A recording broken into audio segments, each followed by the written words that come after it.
Breaking news చూస్తున్నాం. నెల్లూరు జిల్లా Krishnapatnam port director వేణుగోపాల్పై దాడికి పాల్పడ్డాడు పోర్టు నిర్వాసితుడు. పోర్టు కార్యాలయంలో వేణుగోపాల్ పైన మత్స్యకారుడు కత్తితో దాడి చేసి కారును తగలబెట్టాడు. గాయపడిన వేణుగోపాల్ను నెల్లూరులోని బొలనేని హాస్పిటల్కు తరలించారు. వేణుగోపాల్ పోర్టులో అక్రమాలకు పాల్పడుతూ వేల కోట్లు పోగేసుకుని ఇబ్బందులు పాలు చేస్తున్నారని ఆరోపిస్తూ వెంకటేశ్వర్లు కొద్ది రోజులుగా నిరసన వ్యక్తం చేస్తూ వచ్చారు. భారీ భద్రతా వ్యవస్థ కలిగిన పోర్టులో దాడి జరగటం కలకలం రేపుతోంది.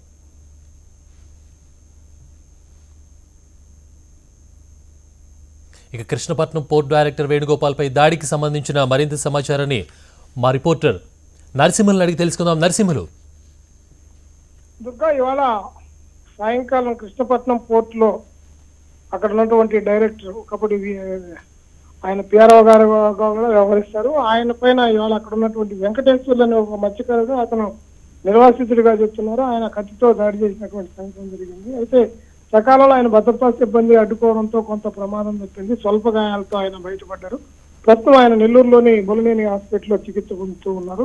ప్రస్తుతం ఎలాంటి ప్రాణాపాయం అయితే కానీ ఏం లేదు. ఆయన కూడా కాస్త హుషారుగానే కనిపించినటువంటి పరిస్థితి ఉంది. మొత్తం గమనించినట్లయితే పోర్టులో గతంలో నుంచి కూడా అనేక మంది నిర్వాసితులు పోర్టుకు వ్యతిరేకంగా కూడా కొంత ఆందోళన వ్యక్తం చేస్తున్నటువంటి పరిస్థితులు ఉన్నాయి. వీటన్నింటినీ కూడా పోర్టు ప్రారంభం నుంచి ఆది నుంచి కూడా వేణుగోపాలే ఆ రోజు మత్స్యకారులకు కొని అలాగే యాజమాన్యానికి కానీ మధ్య మార్గంగా ఆయనే వ్యవహరిస్తూ వస్తూ ఉన్నారు. ఆ పరిస్థితుల్లో నేరుగా ఆయనపైనే కక్ష కట్టి ఈరోజు కత్తితో దాడి చేయడం మొత్తం పోర్టులో కూడా ఒక కలకలం, అలాగే కలవరం కూడా అడ్మినిస్ట్రేషన్ లో కూడా మొదలైనటువంటి పరిస్థితి ఉంది.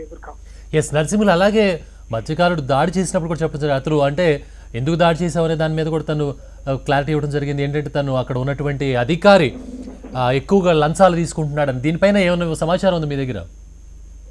పోర్టుకు సంబంధించి మొదటి నుంచి కూడా పోర్టు యాజమాన్యం ఒక ప్రణాళిక ప్రకారం కూడా మత్స్యకారుల నుంచి వాళ్ళకి ప్యాకేజీలు ప్రకటించడంలో కానీ లేదంటే వాళ్ళకి సంబంధించినటువంటి పరిహారం చెల్లింపులో కానీ ఒక ప్రణాళిక ప్రకారంగానే పోతూ ఉంది. అయితే ఇందులో కొందరు అనుకూలిస్తగా మరికొందరు మాత్రం పూర్తిగా వ్యతిరేకిస్తున్నటువంటి పరిస్థితి ఉంది. అయితే పోర్టు నిర్మాణం తర్వాత తమకు ఉద్యోగాల వ్యవహారంలో కానివ్వండి, ఉపాధి వ్యవహారంలో కానీ పూర్తిగా హామీ ఇచ్చినటువంటి పోర్టు యాజమాన్యం ఈ రోజు తనకు అనుగుణంగా చేయడం లేదు, మాకు ఈ రోజు జీవనం వృత్తి కూడా పోయిందని చెప్పి ఇటీవల కాలంలో ఒక వర్గం మత్స్యకారులు ఉన్నటువంటి ఒక వర్గం పోర్టుకు వ్యతిరేకంగా కూడా ఆందోళన కార్యక్రమాలు కూడా చేపట్టింది. ఇందులో భాగంగానే ఇటీవల కొంత ఈ కరపత్రాల ద్వారా కూడా పోర్టు యాజమాన్యం మీద కూడా ఒక విమర్శలు కూడా చేయడం జరిగింది. వీటన్నిటిపైనా కానీ దృష్టి పెట్టుకున్నటువంటి పోర్టు యాజమాన్యం భద్రత పరంగా కూడా ఎక్కడా కూడా అత్యంత చతుర్దుర్భేద్యమైనటువంటి భద్రతా వ్యవహారాలు కలిగింది కృష్ణపట్నం పోర్టుని కూడా చెప్పొచ్చు.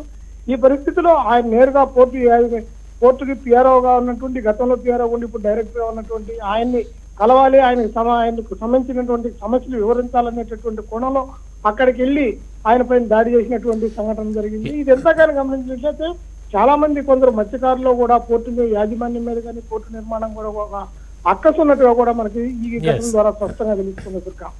It's right. Thank you Narasimhulu.